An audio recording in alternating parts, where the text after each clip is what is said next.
May is the National Month of Mental Health Awareness.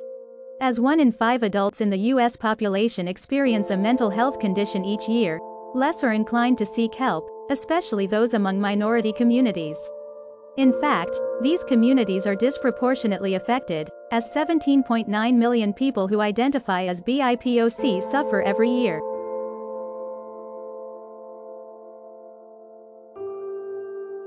Some factors affecting access to treatment by members of diverse ethnic and racial groups may include mental illness stigma, a lack of culturally competent providers, and language barriers.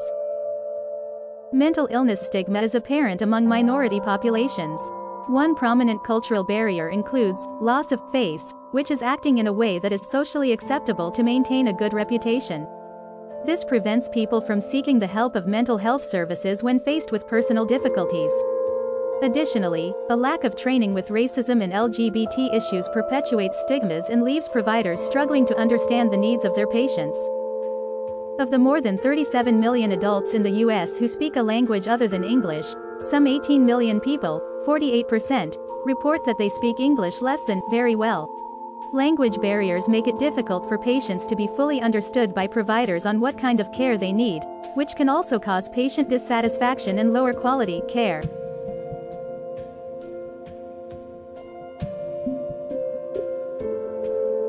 Though each mental illness can be characterized by its own signs and symptoms, many of them overlap. These factors often occur over a period of time in both adults and adolescents. Some common signs and symptoms include excessive worrying, feeling extremely sad or confused, beginning to avoid friends or social activity, uncharacteristic or peculiar behavior, the inability to carry out daily activities, low tolerance to stress, and the contemplation of suicide. If you are feeling multiple symptoms, and they begin to affect your quality of life, please visit a doctor or mental health professional. Those who are having suicidal thoughts or intent, or thoughts of harming others, need immediate medical attention.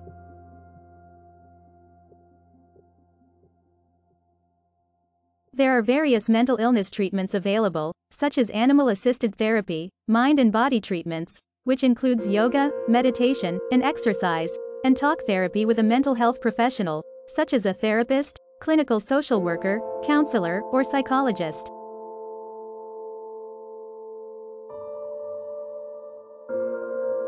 It may be incredibly difficult to watch a loved one suffer from a mental illness, and it may be hard to know how you can support them. Here are a few things to consider when offering your help. Assure them that you are there for them and are willing to help them. Be patient, caring, and willing to listen to your loved one share their feelings and emotions. Encourage them to talk to a mental health or primary provider. And remind them that seeking help is a sign of strength. Lastly, take the opportunity to educate yourself to help recognize possible signs and symptoms so you can better support your loved one.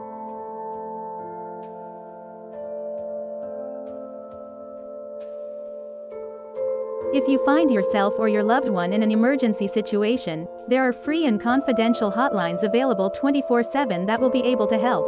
Additionally, there are local Orange County resources that provide free help and support all year long. Because navigating through mental illness is not a straightforward process, it is important to acknowledge both setbacks and improvements throughout. A person in recovery may not recognize their actions are hurtful, or may not be able to express appreciation. But knowing they have your support can be important for them in their process of healing. For any questions, comments, or concerns, feel free to reach out to the Free Clinic Project. For more information, please visit NAMI.org. Together, we can break the mental health stigma.